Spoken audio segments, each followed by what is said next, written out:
কারণ আপনার নবী আউয়ালু আউয়ালু আউয়ালু আউয়ালু, দেখেন তিনি বলছেন আমি সর্বপ্রথম, আমি সর্বপ্রথম। এমনকি সর্বপ্রথম আমাকে কবর থেকে উত্থিত করা হবে, আমি সর্বপ্রথম কিয়ামতের দিন সুপারিশ করব মানুষের জন্য।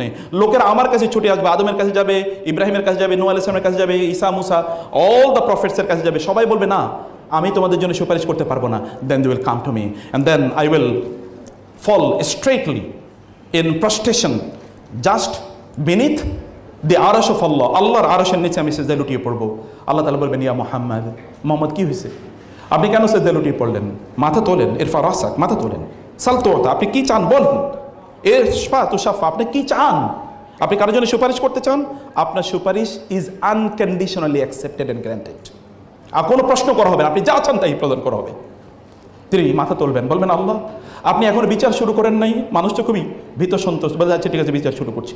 বিচার শুরু করা হবে, যারা বিনা হিসেবে জান্নাতে যাবে তারা দৌড়ে আসবে, ইয়া রাসূলুল্লাহ এখনও তো জান্নাতের দরজা খোলা হয় নাই, আমরা জান্নাতে যেতে পারছি না। রাসূলুল্লাহ দৌড়ে যাবেন, তিনি এবার জান্নাতের দরজায়, কারণ ওটা দরজা বন্ধ, দরজা টোকা দেবেন, কে? আমি মুহাম্মদ। ও আপনি?